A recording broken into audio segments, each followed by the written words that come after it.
నమస్తే. America president Trump తీసుకున్న నిర్ణయాలతో ఎప్పుడు ఏం జరుగుతుందో అనే భయంతో భారతీయులు భయపడుతూ బతుకుతున్నారు అనే చెప్పాలి. అమెరికాలో భారతీయులు జాతి వివక్షకు గురవుతున్నారు అని ఎప్పటినుంచో మనం వింటూనే ఉన్నాం. దీనికి ఒక ఇన్సిడెంట్ అద్దంలా పలికింది. అమెరికాలో భారతీయులపై జరుగుతున్న జాతి వివక్షకు మరోసారి అద్దం పట్టే ఘటన జరిగింది. సాధారణంగా తినే పాలక్ పన్నీర్ ఓ భారతీయ దంపతుల జీవితాన్ని ఊహించని మలుపు తిప్పింది. వివక్షతో జరిగిన అవమానం చివరకు న్యాయ పోరాటంగా మారి అమెరికా యూనివర్సిటీ నుంచి 1.6 కోట్ల భారీ పరిహారం దక్కేలా చేసింది. ప్రస్తుతం ఇప్పుడు ఈ పాలక్ పన్నీర్ వివాదం దేశ విదేశాలలో హాట్ టాపిక్గా మారింది.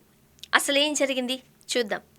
అమెరికాలో భారతీయుల మీద వివక్ష చాలా కాలంగా కొనసాగుతూనే ఉంది. అయితే అలాంటిదే ఒక కథనం ఇప్పుడు చర్చనీయాంశంగా మారింది. వివక్ష చూపించిన వారు భారతీయులకు భారీ మొత్తంలోనే చెల్లించాల్సిన పరిస్థితి ఏర్పడింది. ఈ వార్త మీడియాలో వైరల్గా మారింది. ఇంతకీ ఏం జరిగింది? 2023లో ఇండియా నుంచి ఆదిత్య ప్రకాష్ అనే PhD విద్యార్థి హైయర్ స్టడీస్ కోసం తన భార్య ఊర్మి భట్టాచార్యతో కలిసి అమెరికా వెళ్లారు.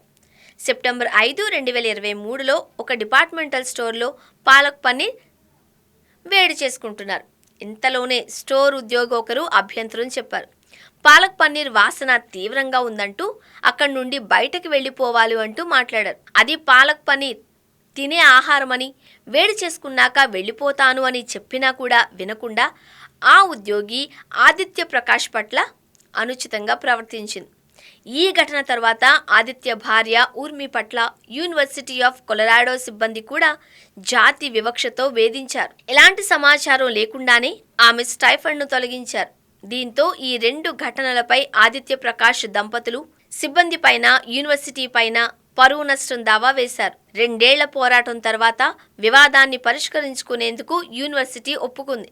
దాదాపు $200,000 పరిహారంగా ప్రకటించింది. అంటే అవి మన రూపాయల్లో అక్షరాల 1.6 కోట్లన్నమాట. ఆ తర్వాత యూనివర్సిటీ నుంచి వెళ్ళిపోవాలి అని కోరడంతో వారు అంగీకరించి వచ్చేశారు. మళ్ళీ US వెళ్లే ఆలోచన కూడా తమకు లేదన్నారు. అమెరికాలో జరిగిన అవమానం ఆ దంపతులకు 1.6 కోట్ల రూపాయలనైతే సంపాదించి పెట్టింది.